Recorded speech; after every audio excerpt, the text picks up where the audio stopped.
La vidéo qui suit est une production du Centre d'Histoire de Montréal, en collaboration avec l'arrondissement Villeray-Saint-Michel Parc Extension, et la Corporation de développement économique et communautaire Centre-Nord. Elle s'intitule « S'épanouir dans Parc Extension » et elle a été présentée en 2011 dans le cadre de l'exposition « 100 ans d'histoire, raconte-moi Parc Extension ». Au cours de cette vidéo, plusieurs témoignages se succèdent et s'intercalent. D'abord, celui de Patrick Pitre, puis celui de Nicolas Scarmountzos. C'est ensuite au tour de Grégory Bricourt, de John Kausias, et de Peter Bardanis de s'exprimer. Une adolescente dont les initiales sont KG, offre aussi son témoignage.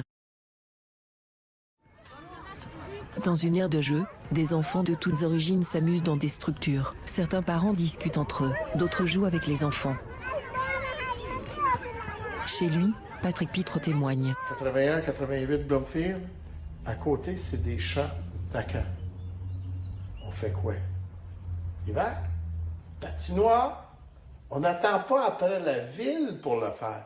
Nous, en tant que jeunes, on prenait l'initiative de le faire et de l'entretenir. On ne dépendait pas des autres.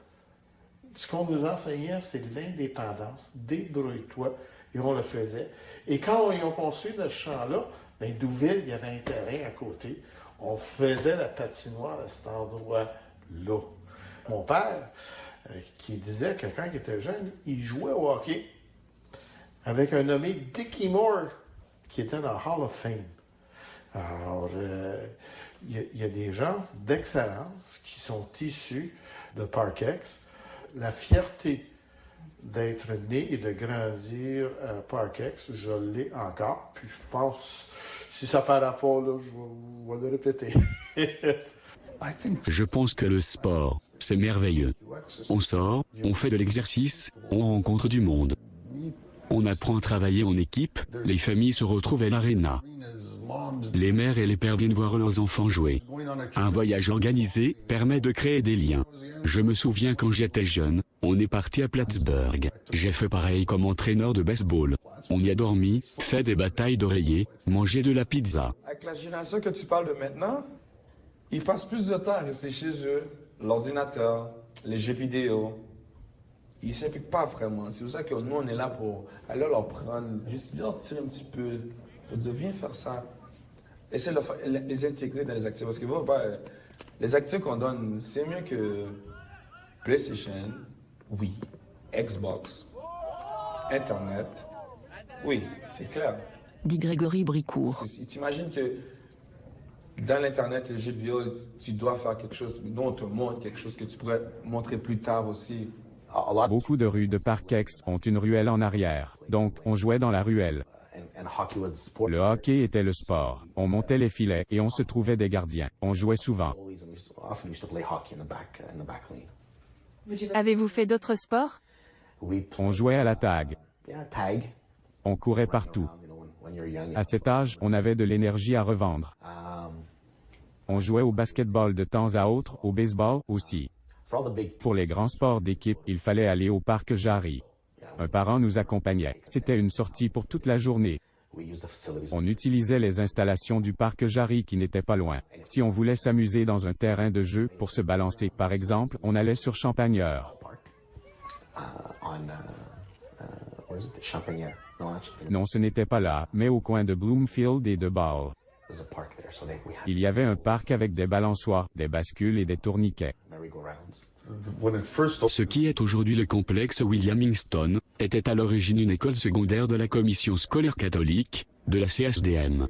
Plus tard, je crois à cause de la modification de la loi 101, vu que c'était une école anglaise, les étudiants ont été moins nombreux. Il a donc été décidé de fermer la partie de l'école secondaire. Après, si mes souvenirs sont bons, ça a été un édifice gouvernemental pour l'immigration, pendant longtemps. C'est ensuite redevenu une école élémentaire. C'est encore le cas aujourd'hui. Donc, il y a l'étage de l'école élémentaire pour les petits, l'immersion en français dans le cadre de l'aide aux adultes, et des organismes d'aide au logement, au rez-de-chaussée. Voilà à quoi est consacré ce bâtiment aujourd'hui.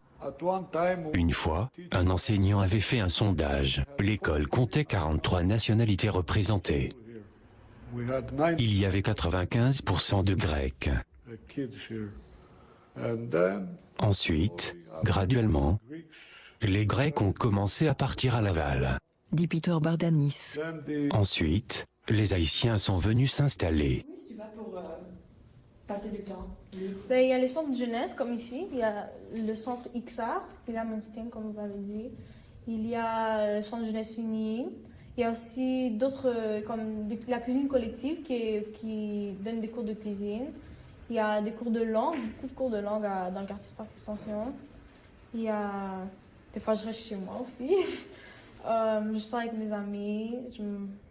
Mais souvent, je suis ici. Je fais le cours de danse. Il y a des cours de danse. Je dirais que c'est quand même diversifié comme par rapport aux options que l'on a. Au départ, nous proposions un programme sportif. C'était le premier programme qui a lancé le PAYO, l'organisation des jeunes de Parc Extension, il y a 43 ans. Pour l'heure, notre programme de hockey est embryonnaire. Nous étions fédérés auparavant, mais comme vous le voyez, le quartier a changé. Il n'y a plus uniquement des Grecs comme avant. Au début, il y avait beaucoup de gamins français et anglais. Ensuite, c'est devenu grec. Puis la communauté haïtienne est arrivée. Aujourd'hui, c'est très multiculturel. Beaucoup viennent d'Asie du Sud, du Bangladesh, de l'Inde. C'est très multiculturel. Il se parle plus de 43 langues ici. Donc, les ligues de sport classiques, comme le hockey, d'origine canadienne, ne sont pas très populaires ici.